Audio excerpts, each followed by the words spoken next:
रात के करीब 11 बज रहे थे। हवा में एक अजीब सी ठंडक घुली हुई थी। होटल के लंबे गलियारे में लगी पीली रोशनी धीरे धीरे टिमटिमा रही थी। हर दरवाजा बंद था, हर कमरा खामोश था, लेकिन एक कमरा अब भी जाग रहा था। कमरा नंबर 307। यह कहानी है एक ऐसे होटल की जो बाहर से जितना सामान्य दिखता था, अंदर से उतना ही रहस्यमयी था। उस होटल का नाम था शांति रेजिडेंसी। नाम सुनकर लगता था जैसे ये जगह शांति और आराम के लिए बनी हो, लेकिन जो लोग यहां रह चुके थे उनकी राय कुछ और ही थी। ये होटल शहर के बीचों बीच था, लेकिन फिर भी यहां एक अजीब सी वीरानी महसूस होती थी। दिन के समय सब कुछ सामान्य लगता था। लोग आते, कमरे लेते और अपने काम में लग जाते, लेकिन जैसे ही रात होती इस जगह का माहौल बदल जाता। गलियारों में चलती हवा दीवारों से टकराकर अजीब सी आवाजें करती और कभी-कभी ऐसा लगता जैसे कोई पीछे पीछे चल रहा हो। करीब 40 साल पहले इस होटल का निर्माण हुआ था। शुरुआत में सब कुछ ठीक था। ये जगह शहर के सबसे अच्छे होटलों में गिनी जाती थी, लेकिन धीरे धीरे कुछ ऐसी घटनाएं होने लगीं जिन्होंने इस होटल की छवि बदल दी। लोगों ने कहना शुरू कर दिया कि इस होटल में कुछ ठीक नहीं है। कई मेहमानों ने शिकायत की कि उन्हें रात में अजीब आवाजें सुनाई देती हैं। कुछ ने कहा कि उन्होंने परछाइयां देखी हैं, लेकिन होटल मैनेजमेंट ने हमेशा इन बातों को नजरअंदाज किया। उनका कहना था ये सब वहम है। करीब 15 साल पहले एक घटना हुई जिसने सब कुछ बदल दिया। एक व्यापारी इस होटल में ठहरने आया। उसका नाम था अजय। अजय एक शांत और सामान्य इंसान था। वो अपने काम के सिलसिले में इस शहर आया था और उसने इस होटल में एक कमरा लिया। रिसेप्शन पर उसे दिया गया कमरा नंबर 307। उस रात सब कुछ सामान्य था। अजय ने खाना खाया और अपने कमरे में जाकर सो गया, लेकिन अगली सुबह कुछ ऐसा हुआ जिसने सभी को हिला दिया। जब सुबह होटल स्टाफ ने दरवाजा खटखटाया तो अंदर से कोई जवाब नहीं आया। उन्होंने सोचा शायद वो सो रहा होगा, लेकिन जब काफी देर तक कोई जवाब नहीं मिला तो उन्होंने मास्टर चाबी से दरवाजा खोला। दरवाजा खुला और अंदर जो उन्होंने देखा वो बेहद अजीब था। कमरा बिल्कुल सामान्य था, बिस्तर ठीक था, सामान अपनी जगह पर था, लेकिन अजय वहां नहीं था। सबसे अजीब बात यह थी कि दरवाजा अंदर से बंद था, खिड़की भी बंद थी। कोई रास्ता नहीं था जहां से वो बाहर जा सकता था, जैसे वो अचानक हवा में गायब हो गया हो। होटल में हड़कंप मच गया। तुरंत पुलिस को बुलाया गया। पुलिस आई। उन्होंने पूरे कमरे की जांच शुरू की। हर चीज को ध्यान से देखा गया, बिस्तर, फर्श, दीवारें, लेकिन कोई सुराग नहीं मिला। न कोई संघर्ष के निशान, न कोई खून, न कोई दरवाजा टूटा हुआ। सब कुछ सामान्य था, सिवाय इसके कि एक इंसान गायब था। अजय के गायब होने की घटना के बाद पूरा होटल डर के साए में आ गया था। कुछ दिनों तक कोई भी उस कमरे के पास जाने की हिम्मत नहीं करता था। कमरा नंबर 307 अब सिर्फ एक कमरा नहीं रहा था, वो एक डर बन चुका था। होटल मैनेजमेंट ने इस घटना को छुपाने की कोशिश की। उन्होंने कहा अजय कहीं बाहर चला गया होगा, लेकिन कोई भी इस बात पर विश्वास नहीं कर पाया। करीब 6 महीने बाद सब कुछ धीरे धीरे सामान्य होने लगा। लोग उस घटना को भूलने लगे और होटल ने फिर से कमरा नंबर 307 को खोल दिया। एक रात एक नया मेहमान उस होटल में आया। उसका नाम था विक्रम। विक्रम एक पत्रकार था और वो शहर में किसी काम से आया था। उसे भी अनजाने में वही कमरा दिया गया, कमरा नंबर 307। जैसे ही विक्रम ने कमरे में कदम रखा, उसे हल्की सी बेचैनी महसूस हुई। कमरा बिल्कुल वैसा ही था जैसा एक सामान्य होटल का कमरा होता है, लेकिन कुछ अलग था। दीवारों पर एक अजीब सी ठंडक थी, जैसे कमरे में धूप कभी आई ही ना हो। विक्रम ने इस बात को नजरअंदाज किया और अपना सामान रखकर आराम करने लगा।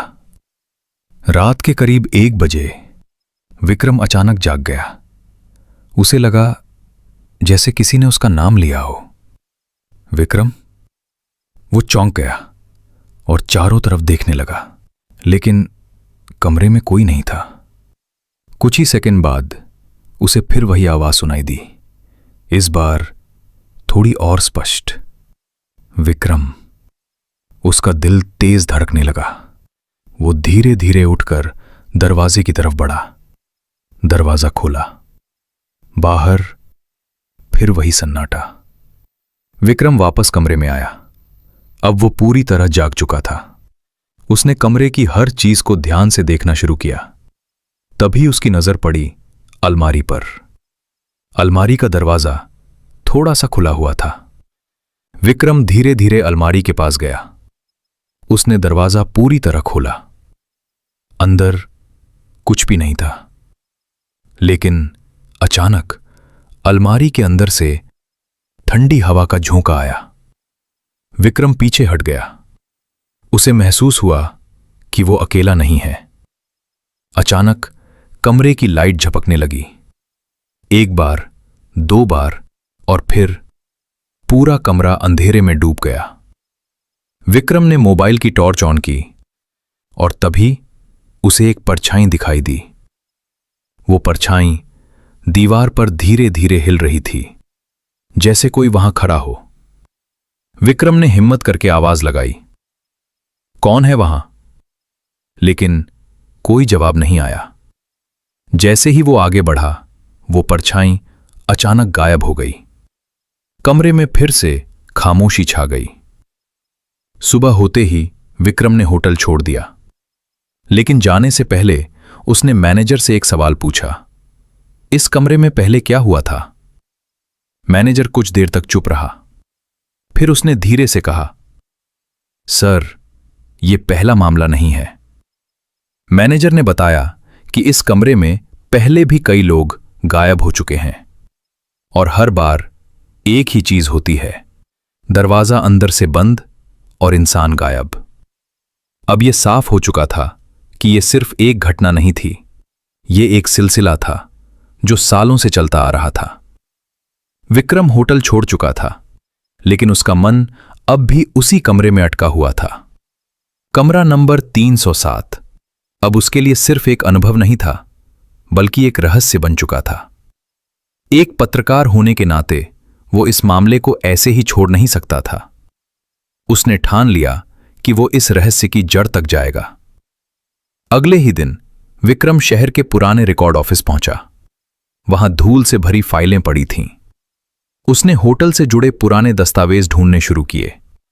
काफी देर बाद उसे एक पुरानी फाइल मिली, जिस पर लिखा था, शांति रेजिडेंसी निर्माण रिकॉर्ड। विक्रम ने फाइल खोली और जैसे जैसे वो पढ़ता गया, उसकी आंखें फैलती चली गईं। उसमें लिखा था कि जिस जमीन पर होटल बना है, वो पहले एक पुरानी हवेली थी और उस हवेली का इतिहास बहुत ही डरावना था। करीब 100 साल पहले उस जगह पर एक अमीर जमींदार रहता था। उसका नाम था रघुवीर सिंह। वो बहुत शक्तिशाली था, लेकिन उतना ही क्रूर भी। लोगों का कहना था कि वो काले जादू में विश्वास करता था और उसने अपनी हवेली में कई अजीब प्रयोग किए थे। धीरे धीरे उस हवेली से भी लोगों के गायब होने की खबरें आने लगीं।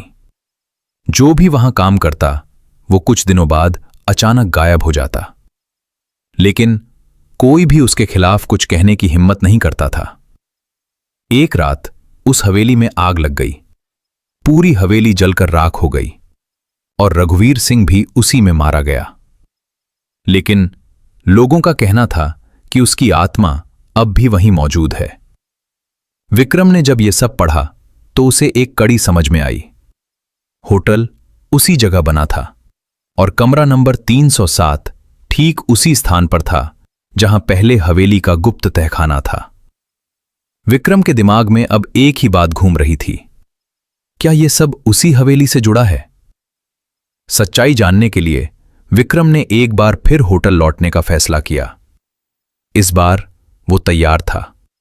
उसने कैमरा, रिकॉर्डर और टॉर्च साथ ली। रात होते ही वो फिर से उसी कमरे में पहुंचा, कमरा नंबर 307। इस बार माहौल पहले से भी ज्यादा भारी था, जैसे कोई उसका इंतजार कर रहा हो। विक्रम ने सीधे अलमारी की ओर कदम बढ़ाया। उसने दरवाजा खोला और इस बार उसे वही दिखा, एक छुपा हुआ दरवाजा। विक्रम ने गहरी सांस ली और उस दरवाजे को खोला। अंदर एक संकरी सीढ़ी थी जो नीचे अंधेरे में जा रही थी। वो धीरे धीरे नीचे उतरने लगा। हर कदम के साथ दिल की धड़कन तेज होती जा रही थी। नीचे पहुंचकर उसने चारों ओर देखा। दीवारों पर अजीब चिन्ह बने हुए थे, जैसे कोई प्राचीन अनुष्ठान हुआ हो। और तभी उसे फिर वही आवाज सुनाई दी, वापस चले जाओ। विक्रम रुक गया। उसने चारों तरफ देखा, लेकिन कोई दिखाई नहीं दिया। अब यह साफ था कि यह सिर्फ एक होटल का मामला नहीं था। यह एक पुराना रहस्य था जो सालों से छुपा हुआ था। विक्रम अब उस संकरी सुरंग के अंदर खड़ा था। चारों तरफ घना अंधेरा था। उसकी टॉर्च की रोशनी बस कुछ ही कदम तक जा पा रही थी, लेकिन उस अंधेरे में उसे साफ महसूस हो रहा था कि वो अकेला नहीं है। उसकी सांसें तेज हो रही थीं। दिल जोर जोर से धड़क रहा था। हर छोटी सी आवाज अब उसे डराने लगी थी। विक्रम ने खुद को संभाला। अब वापस जाने का कोई मतलब नहीं, उसने मन ही मन सोचा। वो धीरे धीरे आगे बढ़ने लगा। हर कदम के साथ सुरंग और ठंडी होती जा रही थी। कुछ ही दूरी पर दीवारों पर बने निशान और स्पष्ट हो गए। वे सामान्य चित्र नहीं थे, बल्कि किसी प्राचीन तंत्र या अनुष्ठान के प्रतीक लग रहे थे। कुछ चिन्ह खून जैसे लाल रंग में बने थे, जो अब भी ताजा लग रहे थे। अचानक विक्रम को फिर वही आवाज सुनाई दी, तुम यहां क्यों आए हो? इस बार आवाज पहले से ज्यादा साफ थी और बहुत करीब से आ रही थी। विक्रम ने घबराकर पीछे देखा, लेकिन वहां कोई नहीं था। अचानक उसकी टॉर्च हल्की हल्की झपकने लगी और फिर एक पल के लिए पूरी तरह बंद हो गई। चारों तरफ घना अंधेरा छा गया। विक्रम का दिल जैसे रुक सा गया। जैसे ही टॉर्च फिर से जली, विक्रम ने सामने देखा और उसकी आंखें फैल गईं।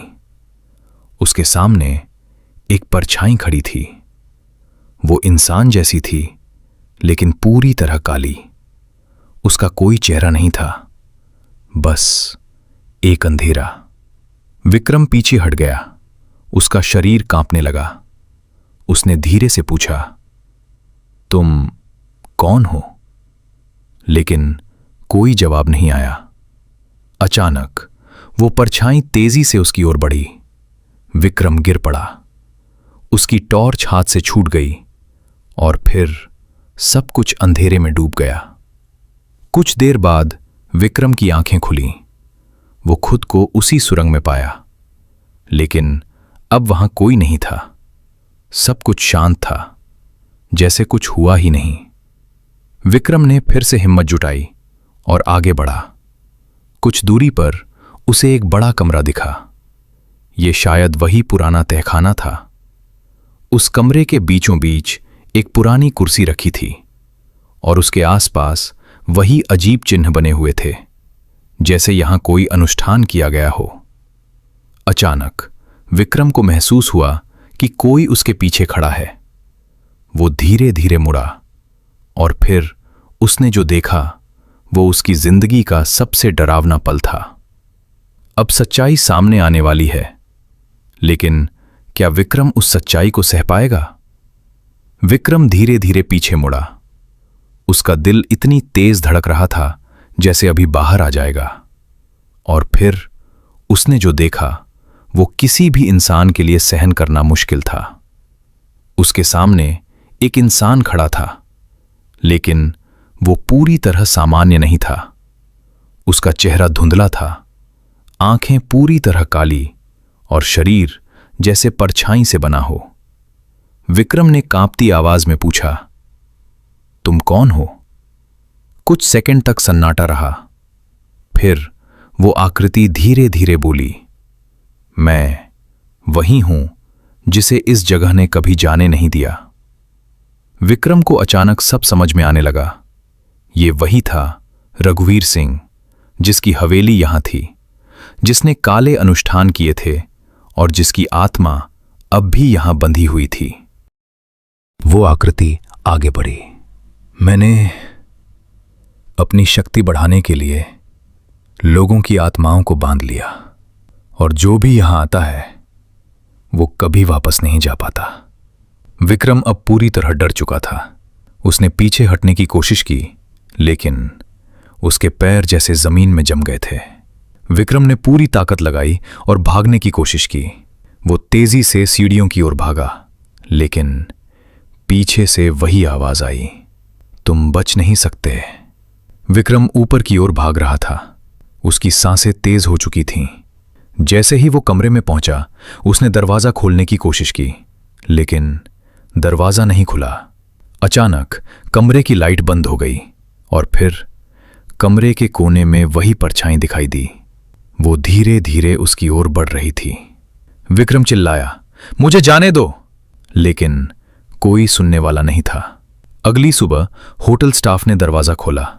कमरा वैसा ही था, सब कुछ अपनी जगह पर था, लेकिन विक्रम वहां नहीं था। पुलिस फिर आई, जांच फिर हुई, लेकिन इस बार भी कोई सुराग नहीं मिला। आज भी कमरा नंबर 307 मौजूद है, लेकिन कोई वहां रुकने की हिम्मत नहीं करता। कुछ लोग कहते हैं कि रात के समय वहां से आवाजें आती हैं और कभी-कभी खिड़की में एक परछाई दिखाई देती है। क्या ये सच है या सिर्फ एक कहानी? लेकिन एक बात पक्की है, जो भी उस कमरे में जाता है वो वापस नहीं आता। अगर आपको ऐसी रहस्यमयी कहानियां पसंद हैं तो आगे भी तैयार रहिए, क्योंकि हर रहस्य का सच सामने नहीं आता। कुछ रहस्य हमेशा के लिए रहस्य ही रह जाते हैं।